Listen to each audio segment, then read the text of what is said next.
سر کمر کے درد کے مسائل، جوڑوں کے درد کے مسائل، اس کے علاوہ بہت سارے شوگر ریلیٹڈ مسائل، موٹاپے ریلیٹڈ مسائل بیریاٹرک سرجری سے حل ہو جاتے ہیں. یعنی جو آپ موٹاپے کی سرجری کر رہے ہیں اپنے سینٹر IMBC میں، اس سے حل ہو جاتے ہیں. یہ کس طرح حل ہوتے ہیں؟ یہ سرجری کیا ہے؟ اس پہ ذرا مجھے تفصیلی ایک بات بتا دیں تاکہ ہم پشتوں میں بھی تھوڑا سا بتا دیں، باقی بھی بتا دیں، تاکہ لوگوں کو ہم عام زبان میں اس کو ایکسپلین کر سکیں. دیکھیے ڈاکٹر عفان صاحب، اگر آپ کو پتہ ہے جب لیپروسکوپک سرجری نئی آئی تو لوگ سوراخوں والے آپریشن سے ڈرتے تھے. وجہ کیا تھی؟ ان کا ڈرنا بجا تھا کیونکہ لیپروسکوپک سرجری میں لوگوں نے پراپر ٹریننگ نہیں کی تھی. اس لیے اوپن کولوسسٹیکٹمی میں کوئی کمپلیکیشن نہیں ہوتی تھی، لیکن جب لیپروسکوپی کے لیے کرتے تو CBD کامن بائل ڈکٹ کو جو بڑی رگ جگر سے نیچے آنتڑیوں میں آتا ہے ان کو مار دیتے. تو لوگ ڈر گئے کہ جی لیپروسکوپک سرجری نہیں کرنی ہے. اب لوگ کہتے ہیں جی سوراخوں والا آپریشن کرو، کیونکہ اویئرنیس بڑھی ہے. میٹابولک اور بیریٹک سرجری بھی ایسی ہے. پورے پاکستان میں ہم جو فلی ٹرینڈ لوگ ہیں 8-10 لوگ ہیں. اب ہر آدمی نے یہ بیریٹک سرجری شروع کی، ہر جنرل سرجن نے، جس کو میں کہتا ہوں بالکل ٹھیک نہیں ہے. کیونکہ ان بھائیوں سے میری گزارش ہے، پشتوں میں مقول ہے توت وقت پہ پکتے ہیں. میں نے 2-2.5 سال ٹریننگ کی ہے، specialization super specialty after FCPS.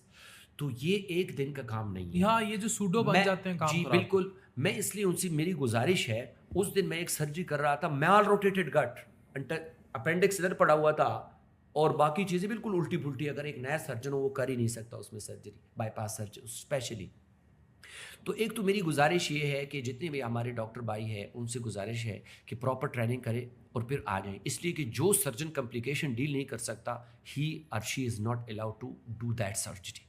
اس لیے کہ کمپلیکیشن ڈیل، اگر کسی کو اپینڈکس وہ کر رہا ہے لیپروسکوپی کے لیے، اس کو لیپروسکوپک رائٹ ہیمیکلیکٹمی بھی آنی چاہیے. اگر نہیں کر سکتا تو لیپروسکوپک اپینڈیکٹمی بھی نہ کریں. اسی طرح بیریاٹرک سرجری میں پراپر ٹریننگ کے بعد عوام کے لیے ہماری گزارش ہے کہ یہ سرجری اتنی کمپلیکیٹڈ نہیں ہے. اپینڈکس اور پتی کے آپریشن سے زیادہ آسان ہے، کیونکہ اپینڈکس میں مریض بیمار ہوتا ہے، اس کو فیور ہوتا ہے، اس کا جو ہے نا TLC لیول اوپر چلا جاتا ہے، پیشنٹ انسٹیبل، بعض پرفوریشن کے ساتھ آتے ہیں. یہ سرجری اس کی جو ڈیتھ ریشو ہے 0.0002. ہاں بالکل کم ہے. کیونکہ الحمدللہ یہاں پہ میں نے 250 کلو 260 کلو لوگ جو ہے نا آپریٹ کیے ہوئے ہیں، اور 8 سال سے لے کر 75 سال تک لوگوں کو میں نے سرجری کی ہے. چھوٹے چھوٹے چاول کے دانے کے برابر 4 یا 5 سوراخ ہم کرتے. آپریشن کے بعد مریض کو الحمدللہ ثم الحمدللہ بالکل پین نہیں ہو. تو وہ کہتا ہے ڈاکٹر صاحب میں ایک کمرے میں گیا اور ایک ڈاکٹر صاحب سے میری بات ہے، اس کے بعد مجھے پتہ نہیں چلا ہے، اور اب تو مجھے محسوس ہی نہیں ہو رہا ہے کہ میری سرجری ہوئی. یہ سرجری کرتے کیسے ہیں؟ تھوڑا ایکسپلین کر دیں لوگوں کو. اس میں آپ لوگ تصویروں میں دیکھ بھی سکتے ہیں. اس میں 2 قسم کی مین سرجری ہے. اس کو کہتے ہیں ریسٹریکٹیو پروسیجر، دوسرے کو کہتے ہیں ہائپو ایبزارپٹیو پروسیجر. ریسٹریکٹیو پروسیجر میں یہ ہے کہ ہم معدے کی جو سائز ہے اس کو چھوٹا کر دیتے ہیں ایک کیلے کی طرح. یہ ریسٹریکٹیو پروسیجر ہے. تھوڑا سا خوراک آئے گا، اور تھوڑے کی خوراک کے بعد اس کا دماغ جو ہے نا، یہ جو فنڈس آف دا اسٹمک ہے، آپ لوگ تصویر میں دیکھ سکتے ہیں، یہ ایک ہارمون بناتا ہے جس کا نام ہے گریلن. گریلن از اے ہنگر ہارمون. یہ مریض کو جو ہے نا یعنی بھوک دلاتا ہے. تو ہم جب اسٹمک فنڈس کو کم کر دیتے ہیں، اس کو ہٹا دیتے ہیں، تو مریض کو تو ایک بھوک نہیں لگے گی. ایک بات. دوسری بات یہ تھوڑا سا کھانے کے بعد اس کا پیٹ بھر جائے گا. اور تیسری جو چیز ہے لائپولائسس، یعنی بریک ڈاؤن آف فیٹس. دماغ جو ہے، دماغ اس کو یہی پرسیو کر رہا ہے کہ یہ پیشنٹ سٹارویشن میں جا رہا ہے، اور سٹارویشن میں ہمارے لائپولائٹک ہارمونز ہیں، جس میں گلوکاگون ہے، جس میں کیا کہتے ہیں ایپینیفرین ہے، جس میں گروتھ ہارمون ہے، جس میں کارٹیسول ہے. یہ بہت زیادہ سیکریٹ ہو جاتے ہیں اور بریک ڈاؤن آف فیٹس. مریض ہمیں کہتے ہیں ڈاکٹر صاحب آپریشن کے 1 ہفتے کے بعد ہم پیشاب یوں لگتا ہے جیسے ڈالڈا گھی. تو وہ پھر جو ہے نا خود بخود اس کا وزن کم ہونا شروع ہو جائے گا. نہ ہم نے چربی نکالنی ہے، نہ ہم نے کوئی اور چیز کرنا ہے. ایک طریقہ یہ ہے. دوسرا طریقہ یہ ہے کہ ہم سٹمک کے اندر، یعنی جو میدا ہوتا ہے اس کے اندر دوسرا میدا بنا لیتا ہے. اور اس سرجری کو کیا کہتے ہیں؟ اس کو کہتے ہیں by pass surgery. Bypass اس لیے کہتے ہیں کہ جو 6 میٹر چھوٹی آنت ہے، اس میں پہلے 1.5 میٹر جو ہے جو چھوٹی آنت ہے، اس کو ہم بائی پاس کرتے ہیں، اس میں خوراک جانے نہیں دیتے. لہٰذا سب سے زیادہ گلوکوز اور جو فیٹس ہے یہ ایبزارب کرتے ہیں. ہم اس جگہ سے اس کو خوراک کو بائی پاس کر دیتے ہیں. مثلا ہم ایک روڈ پہ جا رہے ہیں، ہم اس کی بجائے دوسری روڈ پہ چلے جائیں تو یہ بائی پاس ہو جاتے ہیں. اسی طرح ہم سٹمک بائی پاس بھی کرتے ہیں. یہ ان لوگوں کے لیے بہت اچھا ہے جو ڈائبیٹک ہے. ڈائبیٹک پیشنٹ اور اس میں ویٹ ریگین کے چانسز کم ہوتے ہیں. سلیو میں یہ ہوتا ہے کہ آفٹر 5 to 8 ایئرس اس میں جو ہے نا ویٹ ریگین اگر وہ احتیاط نہ کرے پھر بھی اتنا وزن ان کا نہیں ہو سکتا جتنا پہلے تھا. لیکن سلیو جو ہے نا اس کے اپنے کینڈیڈیٹ ہے اور بائی پاس کے اپنے کینڈیڈیٹ ہے. پورا ہم اسکریننگ کرتے ہیں مریض کا.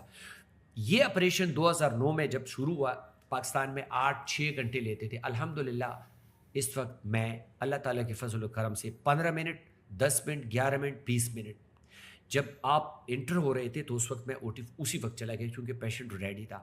تو 20 منٹس میں مجھے سرجری کر کے نیچے آ 20 منٹ کی سرجری؟ بالکل 20 منٹ کی سرجری. 6 گھنٹوں کے بعد مریض گھومتا پھرتا ہے اور 24 گھنٹوں میں اس کو ہم گھر بھیج دیتے اور 14 دن تک ہم اس سے کہتے ہیں کہ بھئی آپ لیکوڈ ڈائٹ لے لیں اور 3 دن کے بعد اپنے آفس میں جائیں اور اپنا کام کریں. کوئی پابندی. اچھا ڈاکٹر مشتاق، آپ کے کچھ سینٹرز کی اب ہم تصاویر دکھانے لگے ہیں اور یہ آپ international metabolic and bariatric weight loss centre کو ڈیل کر رہے ہیں. ہمارے پورے پوڈ کاسٹ میں ہم نے آپ کا نمبر بھی ڈسپلے کر دیا.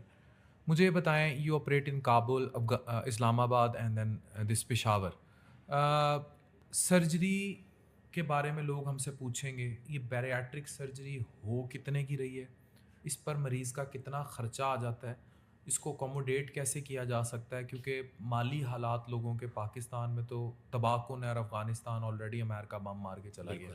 تو مجھے یہ بتائیں کہ اس پر خرچہ کتنا آتا ہے اور how people can access you in all of your these 3 centres. Doctor Affan کیسر صاحب، بات یہ ہے کہ دیکھیں یہ بہت کاسٹ افیکٹو سرجری ہے. کس طرح؟ دیکھیے ہمارا جسم جو ہے نا، مثال اگر آپ رکشے کے فریم کے اوپر ٹرک کی باڈی لگا دیں تو رکشے کا اپنا فنکشن بھی ختم ہو جاتا ہے. میں موٹے لوگوں سے یہی عرض کر رہا ہوں کہ جب آپ کا وزن بڑھ رہا ہے تو آٹومیٹکلی آپ کی جو ریڑھ کی ہڈی ہے اس میں جو مہرے ہیں وہ آخر میں جو ڈسک پرولیپس جس کو کہتے ہیں کمر کا درد شروع ہو جاتا ہے. ایک تو یہ آدمی اپنے کام سے ادھورا ہو جاتا ہے. پھر دونوں جو گھٹنے ہیں اس میں جو ہڈیاں ہیں اس میں ایک ڈسک لگا ہوتا ہے جس کو ہم کارٹیلیج کہتے ہیں. یہ اس طرح جیسے گاڑیوں میں شاک ایبزاربر لگا ہوا ہوتا ہے. آسٹیو آرتھرائٹس کی وجہ سے اٹھا نہیں جاتا، چھلا نہیں جاتا، بیٹھا نہیں جاتا، نماز نہیں پڑھ سکتے. اس کے ساتھ ساتھ وقت سے پہلے ڈائبٹیز اور وقت سے پہلے ہارٹ اٹیک آتا تھا 60-70 سال میں. اب 25-30 سال لڑکیوں کو ہارٹ اٹیک ہو رہا ہے. پتہ ہے کیوں؟ ایڈیپوکائن ایک ہارمون ہے جو پیٹ کی چربی بنا لیتا ہے اور وہ ہارٹ اٹیک کا ذریعہ بنتا ہے. اور کارڈیولوجی کی جو گائیڈ لائنز ہے اس میں کہتے ہیں کہ 500 کلو گرام وزن والے مریض سے ہم نہیں ڈرتے، ہم ہر اس مریض سے ڈرتے جس کا پیٹ باہر نکلا ہوا، کیونکہ یہ رسک فیکٹر ہے فار ہارٹ اٹیک.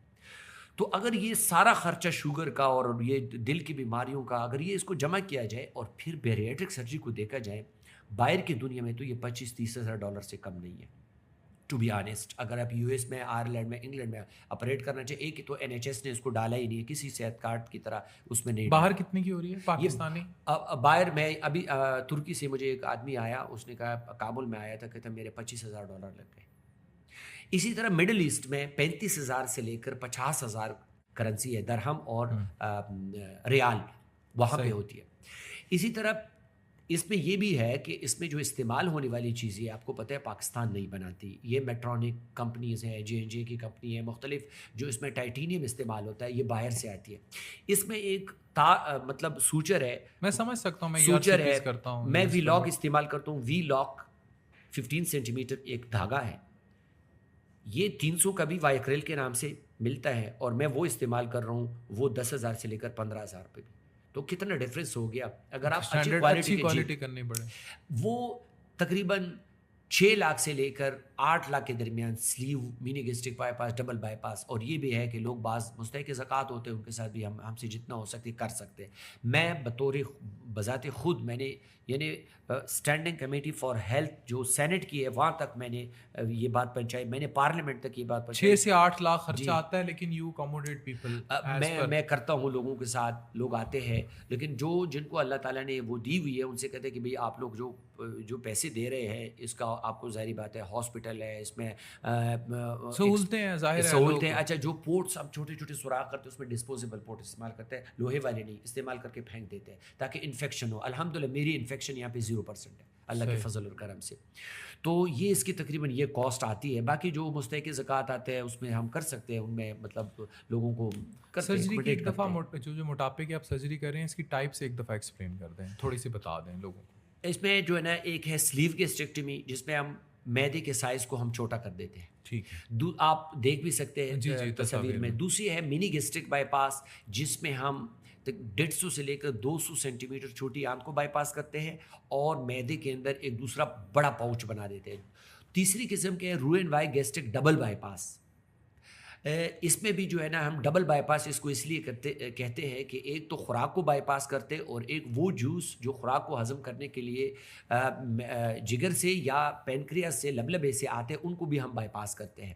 تو وہ جتنا لیٹ خوراک کے ساتھ ملتے ہیں اتنا لیٹ اس کی ڈائجیشن شروع ہو جاتی ہے, تو اس کو ڈبل بائی پاس کہتے ہیں. تو یہ 3 مین قسمیں ہیں. اس کے علاوہ ساسی ہے, ساڑی ہے, مختلف قسمیں ہیں, لیکن 3 مین قسمیں ہیں جو ہم کرتے ہیں. اچھا ڈاکٹر مشتاق یہ بتائیں کہ آپ کوئی آخری پیغام اس پورے پوڈ کاسٹ میں آپ کو لگے کہ یہ بات میں پہنچانا چاہ رہا تھا یا میں اپنے بارے میں بتانا چاہ رہا تھا جو مجھے لگتا ہے کہ یہ لوگوں تک پہنچنی چاہیے, ڈیٹیل سے آپ بتائیں. میں آپ کو ایک بات بتاؤں کہ بیریٹرک اور میٹابولک سرجری کی مثال ایسی ہے جیسے کھجور اور آم کا درخت. لوگ جب آج لگاتے ہیں تو یہی سوچتے کاش 5 سال پہلے ہم اس کو لگا دیتے تاکہ ہمیں میوہ ملتا. اس لیے کہ جتنا ڈیلے کرتا ہے نا بندہ اس سرجری کو, اتنی کمپلیکیشن بڑھے گی اس کے لیے. کیونکہ میرے پاس ایسے جوان آ گئے جن کو اسٹروک ہوا تھا بیکاز آف اوبیسٹی اور ویل چیئر پہ پڑے ہوئے تھے, تو میں نے ریفیوز کر دیا کہ میں آپ کی سرجری نہیں کر سکتا. میرا پیغام یہ ہے کہ موٹاپا کینسر سے زیادہ خطرناک ہے. اس کو حسن کا علامت نہ سمجھا جائے, اس کو جو ہے نا بہادری کی علامت نہ سمجھے. یہ ایک بیماری ہے. ابھی تک تو لوگوں نے اس کو بیماری سمجھی ہی نہیں ہے. اور دوسری بات میں یہ عرض کروں گا کہ انزائٹی اور ڈپریشن کے حوالے سے میں نے آپ لوگوں کو بات نہیں بتائی کہ 10 ٹائمز مور ہوتا ہے depressive as compare to normal population. مریض میرے پاس جو کلینکل سائن سمٹمز کے ساتھ آتے, علامات کے ساتھ, وہ کہتا ہے ڈاکٹر صاحب میرا رونے کو دل چاہتا ہے, بغیر وجہ کہ میرا دل خفا ہے, مجھے غصہ بہت زیادہ آتا ہے, اور چھوٹی چھوٹی بات میرے دماغ میں جو ہے نا گھماتے رہتے ہوں. گھماتے خصوصاً خواتین جو ہماری بہنیں ہیں, مائیں ہیں, بالکل گھماتے رہتے ہیں, بس میں پریشان ہو جاتی ہوں. تو اس پہ بھی میرے پاس ابھی آپ کی ملاقات ہو جائے گی. بیریٹک سائیکالوجسٹ میں نے بٹھائی ہوئی ہے یہاں پہ, باقاعدہ مریض کو اسیس کرتے ہیں الحمدللہ. پھر they quit all antidepressive medications after losing weight. تو یہ ڈپریشن کا ذریعہ ہے, ہارٹ اٹیک کا ذریعہ ہے, شوگر کا ذریعہ ہے, نی جوائنٹ پین, بیک کا ذریعہ ہے, اور سٹروک اور فالج کیا ہے, یک دم بہار ختم ہو جاتی ہے اور خزان آ جاتی ہے. اور ایک انسان مرے گا 20 سال کے بعد, لیکن 20 سال یہ کرسی اور چرپائی کا قیدی ہوگا اور اس کی زندگی محتاجگی میں گزرے گی. موت وقت پہ آ گئی, ہم کسی کو موت سے نہیں بچا سکتے, لیکن بیریٹرک سرجری انسان کو معذوری سے ضرور بچاتا ہے. بہت بڑی بات کی. کوئی ایک پیغام دینا چاہیں؟ پیغام میری یہ ہے کہ جتنی میری بہنیں اور میرے بھائی میری بات کو سن رہے ہیں, ایک تو آپ لوگ اگر اس سرجری کے بارے میں معلومات کرنا چاہتے ہیں تو پاکستان کے اندر جو ویل اسٹیبلڈ ریکگنائزڈ بیریٹرک سینٹرز ہے یا جو ہمارے بڑے پروفیسرز ہیں, اور ہر آدمی سے یہ سرجری نہ کرائی جائے. میرا ایک پیغام یہ ہے, کیونکہ اس سے خوف بڑھتا ہے. اور دوسری بات یہ ہے کہ بالکل نہ ڈریں. بالکل یہ ایسی سرجری ہے, چھوٹے چھوٹے سوراخوں کے ذریعے آپ کو پتہ بھی نہیں چلے گا. 15-20 منٹس پروسیجر کچھ بھی نہیں ہے. لیکن میں آپ سے ایک سوال پوچھتا ہوں, اللہ نہ کرے ایکسیڈنٹ ہوا, تمہیں ایمرجنسی سرجری کی ضرورت پڑ گئی اس موٹاپے کے ساتھ, پھر آپ لوگوں کو پتہ چلے گا کہ کتنا جو ہے نا یہ موٹاپا آپ کے لیے نقصان دہ ہے. دوسری بات, میں شفا انٹرنیشنل ہاسپٹل اسلام آباد میں تھا 2020 میں. جب کووڈ آیا تو میں نے دیکھا جتنے بھی موٹے لوگوں کو ہم نے وینٹیلیٹر پہ ڈالا تھا, انہوں نے پھر مارگلہ کی پہاڑی دوبارہ نہیں دیکھی, کیونکہ کرونا بیماری ہی پیپڑوں کی تھی. اور فیٹی لیور کی وجہ سے یہ اتنا بڑھ جاتا ہے جو جگر کے جو کمپلائنس ہوتا ہے, جو کیپیسٹی لنگس کی کم ہو جاتی ہے. آلریڈی آپ کے لنگس جو ہے نا وہ اس کی کیپیسٹی کم ہے, پیٹومیگالی نے بالکل. تو وہ لوگ پھر جو ERDS میں چلے گئے اور واپس جو ہے نا وہ وینٹ سے وین آف نہیں ہوئی ہے. تو میرا پیغام یہ ہے کہ اپنے صحت کا بھی خیال رکھیے گا, اور موٹاپے کو جو ہے نا آپ خاموش قاتل سمجھے, خاموش دشمن, یہ کسی بھی وقت آپ کو ڈسا سکتا ہے. تو میرا یہ پیغام ہے کہ اس کا وقت پہ علاج کیا جائے. ڈاکٹر مشتاق, اپنے بارے میں بھی تھوڑا سا بریف آپ کی اچیومنٹس کے بارے میں ہم کلیئر کرتے ہوئے چاہیں گے کہ لوگوں تک پہنچے, اور جو اتنا لوگوں نے جو پوڈ کاسٹ دیکھا ہے آپ کا, جو آپ کے بارے میں جاننا چاہیں. You can give a small comments on your personal life, your education and all the services you have given so far. Doctor Affan Qaiser sahab, آپ نے چونکہ سوال پوچھا تو اس میں شرم نہیں کرنی چاہیے, سب کچھ بتانے چاہیے. میری جو فیملی ہے بیسیکلی پولیٹیکل اور بزنس فیملی ہے, لیکن میں نے والد صاحب کو نہیں دیکھا ہے. میں صرف 2 سال کا تھا کہ والد صاحب کے سائے سے محروم رہا. یہ میری والدہ محترمہ ابھی حیات ہے, یہ اس کی دعائیں ہیں اور اس کا وہ تھا, کوشش تھی, محنت تھی کہ یہاں پہ میں پہنچا. میں نے ٹاٹ پہ پڑھا ہے. آئی ایم ٹیٹینین, I am proud to be ٹیٹینین. میں نے ٹاٹ پہ پڑھا ہے اور ٹاٹ پہ بیٹھ کر میرا جو استاد جی بلیک بورڈ ہوتا تھا اور چاک پہ ہمیں پڑھاتا تھا. پھر اس کے بعد میں پھنگو پبلک اسکول اینڈ کالج, وہاں سے میٹرک کیا. اسلامیہ کالج پشاور آپ کو پتہ ہے کہ ایک بہت عالمی شہرت یافتہ ادارہ ہے, ابھی تو ان کو یونیورسٹی بنا دیا, یونیورسٹی اسلامیہ کالج پشاور. وہاں سے میں نے ایف ایس سی کی. سینو میڈیکل کالج سوات سے میں نے 2006 میں MBBS کی ڈگری لی. پھر اس کے بعد میں ٹو بی آنیسٹ میں اس فیلڈ کی طرف آنا نہیں چاہ رہا تھا, کیونکہ میں دیکھ رہا تھا کہ میرے بھائی بہت زیادہ کما رہے ہیں. تو لیکن والدہ کی وصیت تھی کہ بیٹا آپ نے اس شعبے کو چھوڑنا نہیں ہے. پھر اس کے بعد میں نے FCPS سے جنرل سرجری میں کی. FCPS جنرل سرجری میں college of physician surgeon Pakistan سے 2016 میں کیے.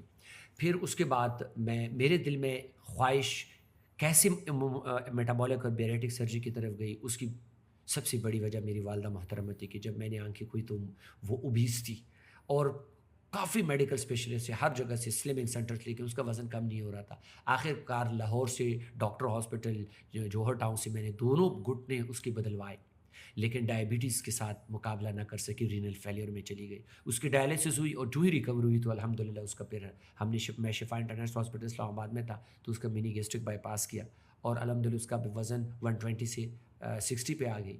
تو یہاں سے میری جو ہے نا, پھر اس کے بعد میرے ذہن میں یہ بات تھی کہ میں شفا میں اور اسلام آباد میں, لیکن وہاں آپ کو پتہ ہے کیپٹل ایریا ہے, ٹیکسز اور یہ سارے چیزیں زیادہ ہے. تو اس کے بعد پھر میں نے یہاں پہ بیریٹک سینٹر کھولا.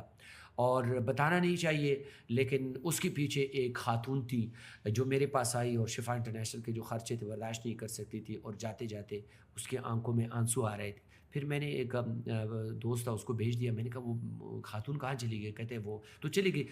پارکنگ سے اس کو پکڑا, پوچھا کہاں سے ہو؟ کہتے ہیں نوشہرہ سے ہوں, اور اس کا ایڈریس لیا. پھر اس کو میں نے پشاور میں آپریٹ کیا اور پھر اس نے پتہ نہیں کیسی دعا دی تھی کہ پھر مریض بڑھتے گئے. میں یہاں پہ آپریٹ کرتا تھا, پھر جاتا تھا اسلام آباد, پھر آخر میں ان مریضوں نے مجھے یہاں کھینچا. اب مجھے لگ رہا ہے کہ کابل افغانستان بھی مجھے آہستہ آہستہ کھینچ رہا ہے. تو الحمدللہ یہاں پہ لوگ آتے ہیں, اسکول کی ٹیچرز, بیوائیں اور جو مستحق زکوٰۃ ہیں, جتنی مجھ سے ہو سکتی ہے, کیونکہ اسپتال میرا نہیں ہے آپ کو پتہ ہے ڈاکٹر صاحب, اور جتنی مجھ سے ہو سکتا ہے میں کر رہا ہوں. اور اللہ تعالیٰ اس کو قبول فرمائے. اور آپ لوگوں کے وساطت سے پیغام دے رہا ہوں کہ جتنی بھی بہنیں بھائی ہے. اور ایک بات اور میں آپ کو یاد آ گئی کہ موٹاپے کی وجہ سے کافی ہماری بہنیں اور بیٹیاں وہ ان میریڈ رہ چکی ہیں, شادی نہیں ہوئی. جی بالکل. اور وہ داستان سننے کی ہے, میرے خیال میں آپ سن بھی نہیں سکو کہ میرے پاس جو داستان پڑی ہوئی ہے, ایجوکیٹڈ, خوبصورت, لیکن کہتے جو بھی ہے تو کہتے لڑکی موٹی ہے. الحمدللہ میں میں خواتین کی تصاویر میں نے نہیں دی ہے سوشل میڈیا پہ, میں صرف میل کا دے دیتا ہوں, لیکن سینکڑوں کی تعداد میں بچوں کی شادیاں بھی ہوئی اور اللہ تعالیٰ نے اولاد کی دولت سے بھی نوازا. تو مردوں کے لیے بھی ضروری ہے, لیکن میرا پیغام یہ ہے کہ جتنی بھی میری بہنیں انہیں پھر مل جاتی ہے, ہاں بہنیں ہیں, ان کا ایک وقت ہوتا ہے شادی کا بھی اور بچوں کا بھی. جب وہ وقت گزر جاتا ہے, کہتے ہیں شادی کے بعد مہندی لوگ دیواروں پہ لگاتے ہیں, پھر فائدہ نہیں ہوتا آخر میں. اس کو وقت پہ ہونا چاہیے. بہت شکریہ. ڈاکٹر مشتاق احمد میرے ساتھ تھے, اور یہ واحد بیریاٹرک سرجن ہے ہو از آپریٹنگ ان 2 کنٹریز, اور افغانستان میں جو پہلی تاریخی موٹاپے کی بیریاٹرک سرجری ہوئی تھی ڈاکٹر مشتاق نے کی تھی, اور 3 بڑے سینٹرز رن کر رہے ہیں, پشاور, اسلام آباد اور کابل افغانستان میں, اور 6000 سے اوپر موٹاپے کی سرجریز کر چکے ہیں. He is pride of Pakistan and I am proud that we are here to interview ہم, اور ہم نے ان کا یہ سارا نالج آپ تک پہنچایا. Thank you very much. شکریہ جی. اللہ تھینک یو. Thank you.